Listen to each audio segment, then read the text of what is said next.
Bismillahirrahmanirrahim. Assalamualaikum warahmatullahi wabarakatuh. Alhamdulillah wassalatu wassalamu ala Rasulillah wa ala alihi wa sahbihi wa man da'a bi da'watihi wastanna bi sunnatihi ila yaumil liqa'i rabbih wa ba'd. Sama-sama kita hormati Shahibul Bait beserta seluruh keluarga, tokoh masyarakat, alim ulama, hadirin hadirat. Insyaallah kita semua dimuliakan Allah Subhanahu wa taala. Amin. Ya Rabbal. Suatu ketika Nabi Muhammad sallallahu alaihi wasallam sampai ke rumah seorang sahabat.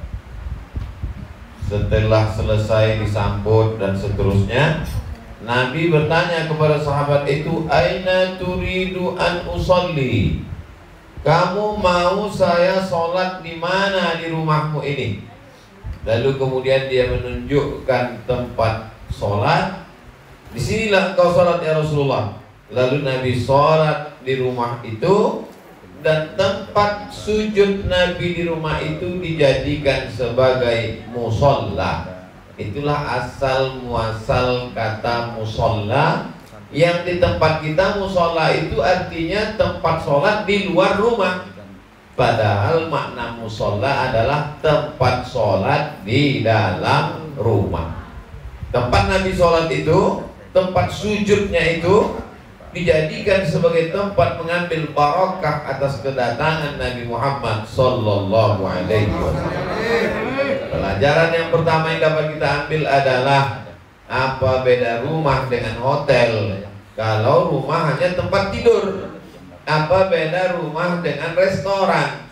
Kalau rumah hanya tempat makan, maka di dalam rumah itu ada tempat sholat. Rumah saya kecil Pak Ustadz, tidak bisa dibuat ada tempat sholat khusus. Ya tidak apa-apa, karena hukumnya tidak wajib, bukan fardu, bukan rukun. Tapi kalau dibuat itu baik. Membuat satu tempat sholat di dalam rumah. Ada orang membuat satu tempat sholat, diletakkan sajadah, lalu kemudian dia sholat tahajud di sana.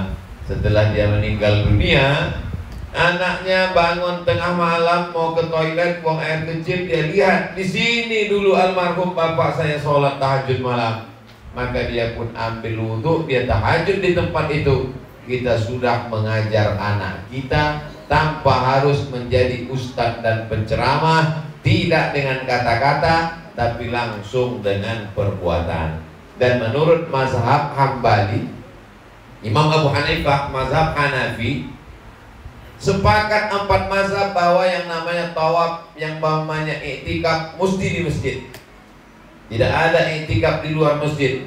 Tapi menurut mazhab Hanafi, boleh perempuan iktikaf di musolla al-bait, di dalam musolla tempat sholat di dalam rumah.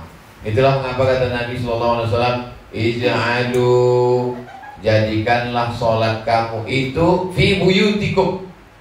Ij'alu, jadikanlah min sholatikum, sebagian dari sholat kamu itu di rumah kamu. Sholat kan di masjid Pak Ustadz, ya. Sholat subuh di masjid, sholat zuhur di masjid, sholat asar di masjid, sholat maghrib di masjid, sholat isya di masjid. Tapi sebagian sholat itu dijadikan di rumah. Maksudnya sholat sunnah, sholat duha, sholat tahajud, sholat sunat hajat, sholat sunat wudu, sholat sunat tasbih, sholat berjamaah untuk mengajar anak-anak bagaimana tata cara sholat. Karena sholat tidak hanya bisa diajarkan dengan sholat menurut bahasa, sholat menurut istilah. Sholat ada tegaknya, ada rukuknya, ada sujudnya, ada tasyahudnya, ada i'tidalnya, ada salamnya. Sholat mesti dipraktekkan. Bagaimana posisi tangannya, bagaimana lututnya, bagaimana tasyahudnya. Itu semua berdasarkan hadis Nabi Muhammad sallallahu alaihi wasallam.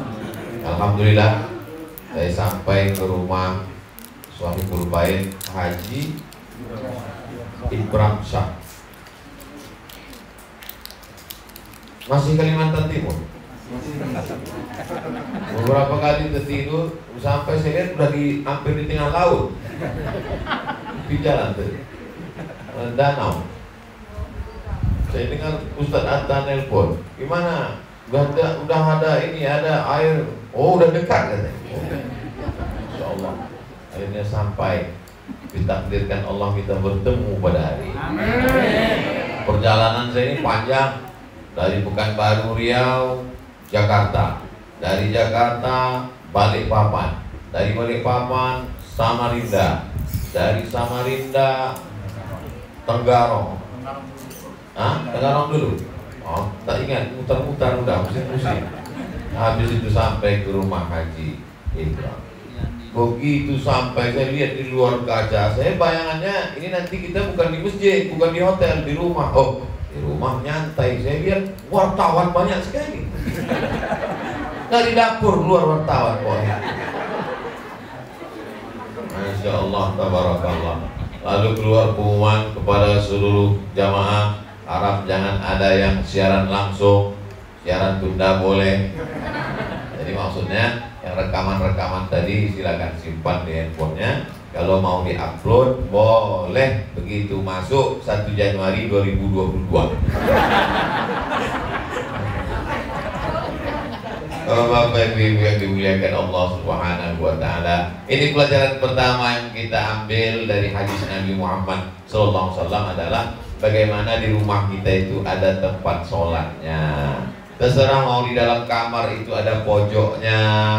Mudah-mudahan kita diberikan Allah rezeki sehingga rumah kita itu nanti besar sebesar lapangan sepak bola.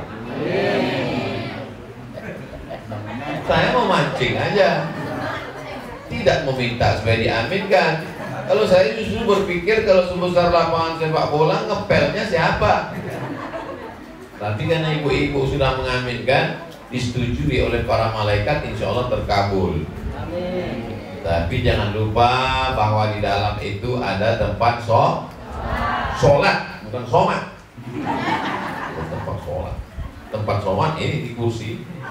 Masya Allah, besar sekali kursinya. Bisa berdua saya di sini.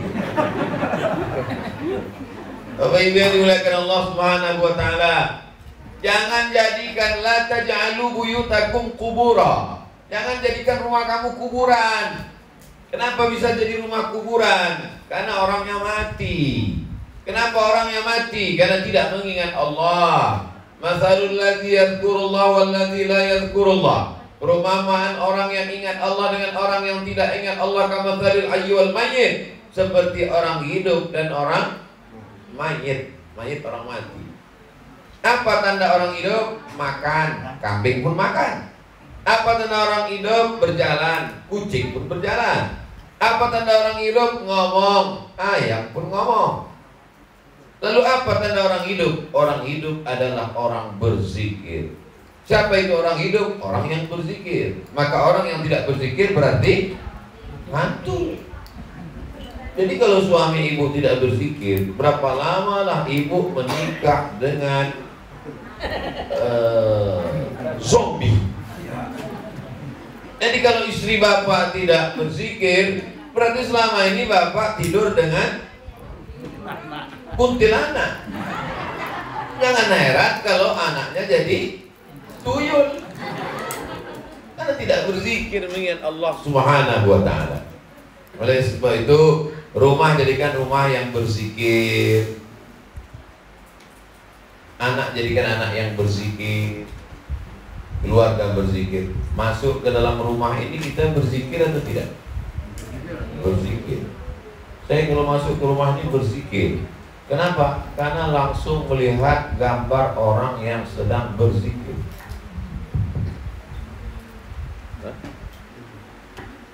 Masya Allah. Setiap 10 menit ganti mikrofon. Tapi saya lihat 2:30.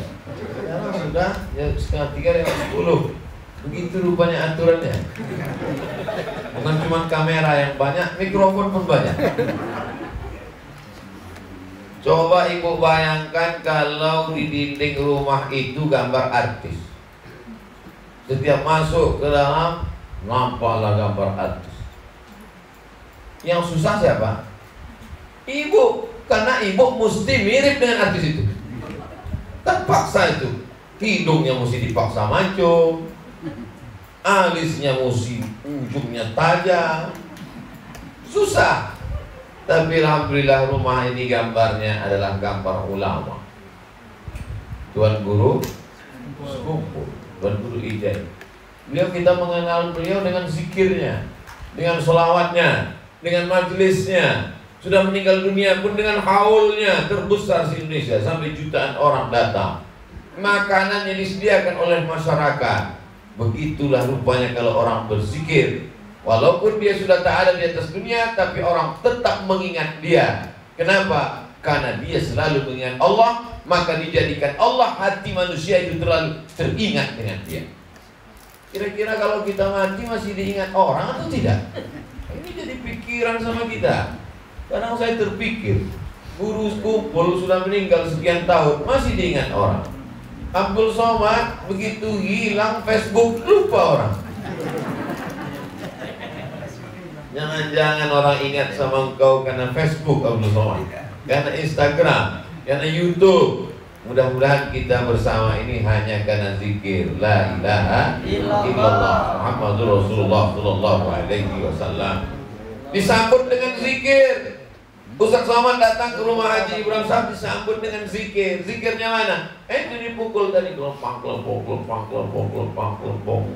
Allahumma sholli ala sayyidina Muhammad. Isi yang dibacakan oleh adik-adik kita tadi adalah zikir, sholawat, menyebut nama Nabi. Ketika mereka menyebut sholawat, kita yang mendengar pun ikut bersolawat. Allahumma sholli ala sayyidina Muhammad, Allahumma sholli ala sayyidina Muhammad wa ala ali sayyidina Muhammad. Berzikir. Berapa kali saya datang pesta kondangan tidak disambut dengan zikir. Sudah datang siap, begitu sampai di lokasi tidak jadi saya masuk. Pulang saya langsung ke rumah. Yang nelpon itu yang ngundang sampai hati Ustaz Somad. Ya kami susah-susah ngirim surat undangan ke rumah. Kenapa nggak datang? Gimana saya mau masuk? Saya bilang disambut dengan lagu Jatuh Bangun Aku Mendengarmu. Menyanyinya pakai rok pendek, pentasnya tinggi. Susah, kita takut nanti duduk di situ makan salah suap.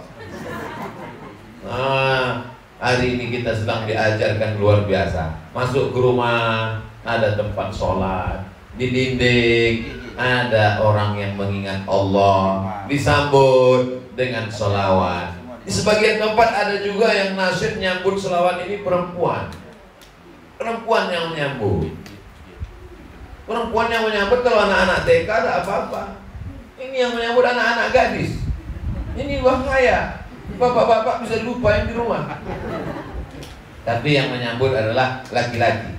Karena sebagian mengatakan suara perempuan itu aurat. Suara perempuan yang mendayu-dayu, yang mendesah-desah. Kadang sebetulnya nasyidnya tidak terlalu masalah, lagunya juga tidak terlalu masalah, lipstiknya yang masalah. Apalagi waktu masang bedak itu mati lampu, sebelah hijau, sebelah biru. Dia senyum, orang senyum. Nah ini masalah. Saya yakin ibu-ibu tidak tersinggung. Kalau tersinggung berarti memang salah pasang. Bapak Ibu yang dimuliakan Allah Subhanahu wa taala, kalau punya lingkungan, buatlah lingkungan itu yang membuat kita saling mengingat kepada Allah. Wa tawasau bil haq wa tawasau bis sabr. Kalau punya gambar, buatlah gambar itu yang membuat kita mengingat kepada Allah. Gambar Ka'bah, gambar ulama, gambar Masjidil Haram, gambar Masjid Nabawi. Kalau punya rumah, buatlah di lantai rumah itu yang mengingatkan kita kepada Allah. Kalau punya handphone Pak Ustadz, buatlah gambar handphone itu yang mengingatkan kita kepada Allah. Saya dulu handphone saya, kalau saya lihat ingat saya kepada Allah. Gambar apa? Gambar liang lahat. Saya pergi ke acara pemakaman ketua masjid meninggal. Begitu sampai di tempat pemakaman saya lihat sunyi, berdua sama tukang gali kubur. Katanya ada yang meninggal Pak. Iya. Mana? Belum datang. Saya terlalu cepat ternyata. Oh kesempatan, saya foto yang lahat itu. Saya foto, saya jadikan wallpaper. Setiap ingat, oh takut foto. Sampai akhirnya saya musafir bawa mobil sendirian jam 2 malam. Sampai di tengah jalan, gelap sendirian, saya ganti.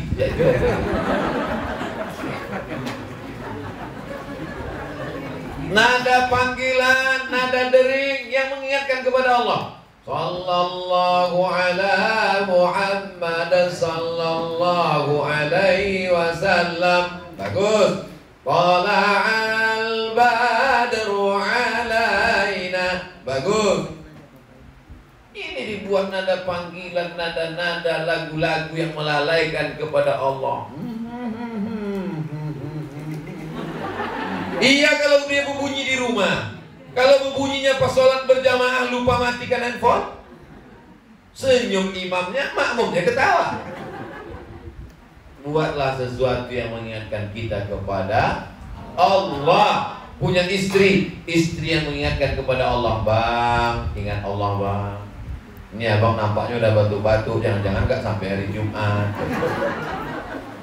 Punya suami yang mengingatkan kepada Allah. Adinda pakai baju panjang, kerudungnya panjang, jilbabnya panjang. Jangan sampai kau menutup aurat nanti setelah pakai kain kapan. Mohon maaf, di kampung kita ini ada kain kapannya pakai rok pendek? Nggak ada. Semua kain kapan pasti tertutup auratnya. Kain kapan menutup dari mulai ujung rambut sampai ujung kaki. Jangan sampai seumur hidup tidak pernah menutup aurat. Sekali menutup aurat pakai kain kapan. Begitu kalau memberikan nasihat, tulis di dinding kamar, pakailah kain yang menutup aurat. Jangan sampai menutup aurat hanya ditutup dengan kain kapan. Hadis Nabi Ustaz? Bukan, dapat saya di grup WhatsApp. Saudara yang dimuliakan Allah Subhanahu wa taala, berteman, bersahabat yang mengingatkan kita kepada Allah. Malam-malam dia telepon jam 2 malam. Assalamualaikum, sudah tahajud? Kata dia. Ada itu namanya tahajud call. Saya pun tahunya dari jamaah juga pas pengajian tanya jawab. Nanti saya berikan mukadimah, habis ini kita tanya jawab insya Allah. Tolong pertanyaannya agak berkualitas gitu. Di beberapa jamaah ini pertanyaannya, Ustaz, apakah bumi itu bulan? Apa hubungannya dengan ibadahmu? Emangnya kalau bumi ini peta, kenapa rupanya? Jadi rupanya ada pertanyaan waktu saya ngisi pengajian sama anak-anak muda. Ada satu anak muda nanya, Ustaz, boleh nggak tahajud call? Bagus, saya bilang. Tahajud call itu apa? Malam-malam nelpon Pak Ustaz. Oh bagus, mengingatkan kawan sama tetangga untuk sholat, bagus. Tapi yang saya telepon pacar saya. Kenapa kalian pacaran anak-anak muda bisa pacaran? Ini pacaran syariah Pak Ustaz. Yang 2 malam telepon, hai akhi ukhti. Tidak ada pacaran syariah. Itu nanti kau dipermainkan setan. Berawal dari telepon tahajud, kirim-kiriman foto, kirim-kiriman video. Setan tidak pernah mengajak berzina, tapi dia mengajak kepada jalan-jalan menuju perbuatan zina. Sejak itu saya sampaikan kepada anak-anak muda, anak-anak muda, kalian sudah hijrah, sudah pengajian, stop, tidak pacaran. Siap. Sejak mendengar pengajian ini, insya Allah semua yang pacaran putus. Diam semua. Mengingatkan kita kepada Allah Subhanahu wa taala. Punya orang tua yang mengingatkan kepada Allah. Ini banyak sekarang orang tua mengingatkan kepada masa depan. Nanti kamu kalau kuliah jurusannya apa? Jangan jurusan agama, nanti gak bisa kerja. Nanti kalau kamu sudah kerja, sudah punya rumah, sudah punya mobil, carilah suami orang yang kaya raya. Kalau yang miskin jangan diterima, walaupun kau jadi tua bangka. Ini bukan mengingatkan kepada Allah, tapi melalaikan daripada Allah Subhanahu wa ta'ala. Bahkan ada pula orang tua ini pun tahunya dari jamaah juga. Ustaz Somad, boleh nggak kalau jilbab saya agak dibuka sedikit rambutnya? Jilbab apa ini? Ini namanya jilbab pasrah tapi tak rela. Yang namanya hijab jilbab itu seluruhnya tertutup, longgar, tidak transparan, tidak rapat, tidak sempit. Kenapa mesti dinampakkan? Kata emak saya, kata mama, kata mami, nanti kalau jilbabnya terlalu rapat susah dapat pasangan. Kata dia, saya mesti pacaran. Pacaran berdosa. Kata mama, yang nanggung dosanya mama. Jadi sebenarnya bukan kenakalan remaja, Bukan kenakalan anak muda, tapi kenakalan M3, mak-mak milenial. Tapi saya yakin dan percaya, kenapa anak-anak muda, anak-anak kita soleh dan solehah, itu pastilah karena masyarakat kita, masyarakat yang mengingatkan kepada Allah. Berawal semuanya dari mana? Dari rumah. Dari rumah. Baiti jannati, rumahku adalah surgaku. Insya Allah rumah ini adalah surga. Terang benderang. Apa tak terang, lampunya hidup. Tenang adem ayam. Apa tak adem ayam, kipasnya besar, kata jamaah. Tenang itu letaknya di hati. Walaupun rumahmu sebesar lapangan sepak bola, tapi kalau hatimu sempit, kau bunuh diri. Orang-orang di Eropa, di Amerika, di Jepang bunuh diri, angka bunuh diri tertinggi di dunia. Bukan di Indonesia, bukan di Afrika, bukan di negeri miskin, bukan di negara tertinggal, tapi justru di negara maju. Kenapa? Karena hati sempit, tidak mengingat Allah. Wa man ya'shu an dzikrir rahman nuqayyid lahu syaitanan fa huwa lahu qarin. Siapa yang tidak berzikir mengingat Allah, kami ikatkan dia dengan setan. Setan itulah menjadi qarin. Setan yang selalu menyertai kita namanya setan qarin. Beda setan sama jin, Pak Ustadz. Nama komunitasnya jin. Jin yang baik namanya jin Islam. Jin yang jahat namanya setan. Kawan saya ada juga yang jahat, Pak Ustadz, setan. Karena setan terdiri dari dua. Ada setan manusia, ada setan jin. Tapi justru kebalikan kita. Kita mengatakan semua yang kita tidak senang setan. Pakai sendal, sendalnya putus, setan. Mana ada sendal setan? Masuk kucing ke rumah, nabrak tempat air minum, kucing setan. Untung kucingnya nggak jawab, yang setan sampean, gitu deh. Jadi setan itu syayatinul jinni wal insi, setan yang berasal dari kalangan jin dan manusia. Alladzi waswisu fi sudurin nas minal jinnati. Kerjanya berbisik-bisik. Tetangga saya ada suka bisik-bisik, Pak Ustaz. Itu namanya tetangga setan. Jadi harus diruqyah, bacakan ayat kursi. Tapi dia lebih hafal dari saya, Pak Ustaz. Itu menunjukkan bahwa setan bisa masuk ke siapa saja. Maka kita mesti menjalankan ajaran Islam secara total. Dari rumah, dari bertetangga, dari menutup aurat, dari bagaimana cara bertamu. Mengukur iman, kadang orang menganggap mengukur iman berapa kali pergi haji ke Makkah, mengukur iman berapa kali tawaf sa'i di Makkah, mengukur iman berapa ribu tasbihnya. Tapi kata Nabi ada cara lain mengukur iman. Maka na yu'minu billah wal yaumil akhir, siapa yang beriman kepada Allah dan hari akhirat, fal yukrim dhaifahu, hendaklah dia memuliakan tamu. Hari ini iman sedang diukur dan Sahibul Bait sedang mengukur imannya dengan memuliakan kita. Ini kan tidak semuanya Sahibul Bait kan? Kebanyakan tamu kan? Kita sedang dimuliakan hari ini. Sajadahnya diletakkan di atas karpet, karpetnya diletakkan di atas tikar, tempat duduknya 3 lapis. Bayangkan, dimuliakan. Ustadz Abdul Somad dikasih kursi. Orang sekarang susah mencari kursi, sampai menebar baleho untuk dapat kursi. Saya dikasih kursi. Air minum diberikan sampai melimpah ruah. Tadi dibisikkan ke saya, Ustadz Somad, teh ada, kopi ada. Masya Allah, tabarakallah. Kopi tidak saya ambil, teh tidak saya ambil. Yang saya ambil cuci tangan, hand sanitizer, tisu disiapkan lengkap. Ada tisu kering, ada tisu basah. Setahu saya tisu basah ini untuk anak kecil, bayi Tisu basah untuk fresh, menyegarkan. Tangan tadi dalam perjalanan jauh, mungkin tangannya berkeringat supaya segar. Kita kan kalau naik pesawat itu dikasih sama pramugari tisu basah, berasap dia saking berasap.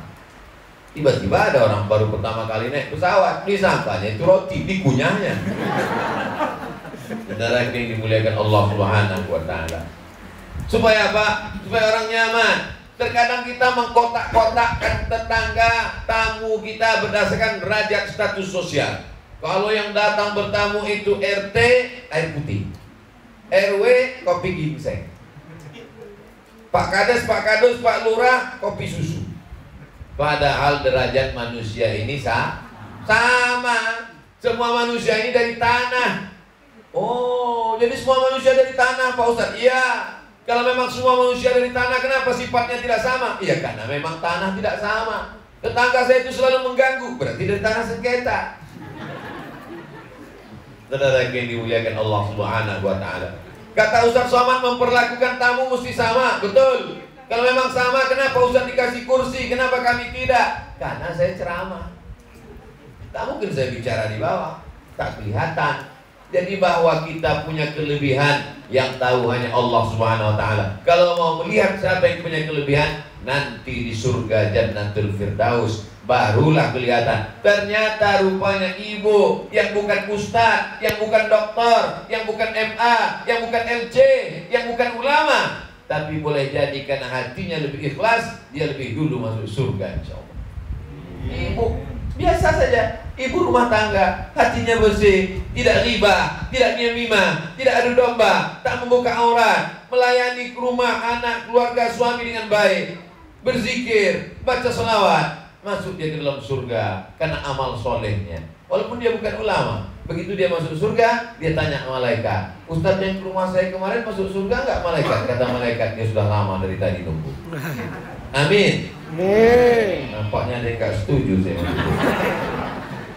Ya Bapak Ibu yang dimuliakan Allah Subhanahu wa Ta'ala, hidup di dunia ini hanya sekejap saja. Berapa lama kita hidup di dunia ini? Banyak orang mengatakan hidup di dunia 63 tahun. Dulu katanya hidup di dunia ini nunggu tua, nunggu sakit. Dulu nunggu tua, nunggu sakit. Sekarang anak muda meninggal dunia. Kenapa? COVID-19. Maka mesti protokol kesehatan, jaga jarak di antara kita, cuci tangan, hand sanitizer, tutup mulut pakai masker. Kenapa mulut dengan hidung ditutup? Karena COVID menjalar, menular melalui mulut. Mudah-mudahan COVID ini tidak bermutasi canggih, bisa menular melalui telinga. Bayangkan kalau COVID ini bermutasi tahun 2000 sekian, dia bisa melalui telinga, maka tak ada lagi tausiah. Kenapa gunanya lagi ceramah? Sekarang buktinya tak ada gunanya senyum. Dulu kita kalau mau foto, senyum, smile, semuanya nyebut buncis, buncis. Sekarang tak ada lagi gunanya. Kenapa? Karena mulut tertutup. Mau senyum, mau tidak, mau nampak gigi, mau tidak, mana orang tahu. Tapi insya Allah, karena kita banyak berzikir dan berdoa, COVID itu akan segera mudik pulang kampung. Kabarnya dia tidak pulang kampung ini karena ada larangan mudik. Saudara yang dimuliakan Allah Subhanahu wa Ta'ala, hidup ini sementara. Sampai berapa lama lah kita hidup ini? Sampai matahari redup, kita pun lanjut perjalanan. Panas terik, mampir sebentar di bawah pohon kayu rindang untuk menunggu matahari redup. Begitu matahari redup, kita lanjutkan perjalanan. Perjalanan kita ini yang panjang. Hidup singkat, perjalanan panjang. Dari Pekanbaru ke Jakarta, dari Jakarta ke Balikpapan, dari Balikpapan ke Tenggarong, dari Tenggarong ke Samarinda. Begitu juga dalam perjalanan kita dari alam roh. Kalau ada di antara Bapak Ibu yang terbersit, terlintas di hatinya, saya sepertinya pernah melihat Ustadz Somad, tapi kan saya baru pertama kemarin Ustadz datang. Ya. Pertama kali? Pertama kali. Kok sepertinya pernah melihat Bapak? Berarti kita pernah ketemu di alam ruh. Waktu itu ruh kita papasan, entah lagi belanja di pasar atau di mall. Belum masuk ke dalam jasad. Kalau pernah merasa ngelihat orang tidak satu sekolah, tidak satu kampung, bukan keluarga, bukan teman, bukan sahabat, seperti pernah ketemu, sesungguhnya roh kita pernah berpapasan di alam roh. Tapi nggak bisa ngomong gitu sama Pak Polisi. Pas kita ketemu, loh, seperti kita pernah ketemu. Iya, aku kan yang menilang kau kemarin.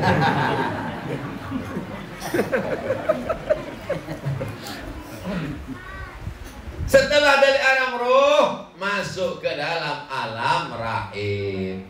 Berapa lama di alam rahim? 9 bulan 10 hari. Setelah ada operasi sesar tidak bisa lebih dari 9 bulan 10 hari. Dokter akan ngasih tahu ini hanya dalam 40 minggu. Setelah lebih 40 minggu 9 bulan 10 hari, kalau lebih dioperasi. Kalau zaman dulu sebelum ada operasi, sebelum canggih kedokteran, orang bisa di alam rahim itu sampai 2 tahun. Paling lama dalam rahim 2 tahun. Begitu dalam kitab-kitab fikih. Begitu lahir, langsung lari melompat punya gini. Lalu kemudian setelah lahir ke atas dunia berapa lama? Merangkak, berjalan, berlari, makan, minum, merangkak, berdiri, jatuh, berjalan, berlari, kencang, sakit pinggang, pakai tongkat, sakit, mati. Yang normalnya begitu. Ada juga yang tak normal. Ceramah, mati. Ada juga yang tak normal. Nguap, mati. Janji kita kepada Allah Subhanahu wa taala sesuai dengan catatan takdir macam-macam.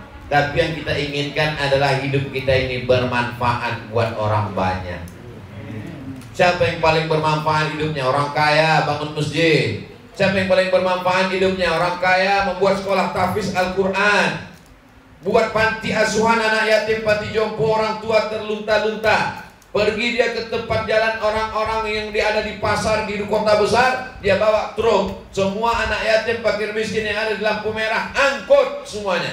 Dia buatkan rumah gratis untuk orang tua jompo yang tak punya anak, yang tidak terurus. Kira-kira baik atau tak baik ini? Baik. Maka jangan ajarkan anak kita untuk hidup miskin susah melarat. Anakku, kita mesti susah melarat biar cepat masuk surga. Ajarkan kepada mereka, kau mesti kaya raya, kau mesti bangun sekolah tahfiz Quran. Anakku, kau mesti menyekolahkan anak yatim fakir miskin yang tak bisa bayar uang sekolah. Ada nasihat ibu begitu ke anak-anak ibu? Kalau sudah ada, alhamdulillah, lanjutkan, teruskan. Kalau belum ada, sampaikan seperti itu. Kalau tidak ingat, putarkan aja video saya. Saudara yang dimuliakan Allah SWT, bermanfaat buat orang banyak dengan jabatan, jadi camat, jadi kepala dinas, jadi bupati, jadi wali kota, jadi gubernur. Bermanfaat untuk orang banyak. Selama dia menjabat, berapa masjid yang dia bangun? Berapa sekolah yang dibebaskan uang sekolah gratis? Berapa orang melahirkan susah diberikan BPJS gratis, sekolah, pendidikan, kesehatan? Maka bermanfaat buat orang banyak. Saya tidak kaya, saya tak punya jabatan. Saya berharap dengan tausiah ceramah-ceramah ini bermanfaat buat orang banyak, insya Allah. Alhamdulillah Pak Ustadz, saya selalu mendengar ceramah Ustadz. Alhamdulillah Pak Ustadz, istri saya sebelum tidur malam mendengar ceramah Ustadz, yang sebelumnya dia mendengar lagu joget-joget hampir kakinya terkilir jatuh. Sekarang sejak mendengar ceramah dia menjadi baik Pak Ustadz. Mudah-mudahan itulah yang mengalir ke makam Abdul Somad, insya Allah. Ya, buat aminnya belum mau mati lagi. Nanti tidak bisa di-request. Kalau mau mati dalam perjalanan bisa saja mati. Innama amruhu idza arada syai'an ayaqula lahu kun fayakun. Saya selalu siap mati. Karena naik pesawat itu nggak ada talinya. Pesawat itu tidak menggantung pakai tali seperti anak pakai ayunan.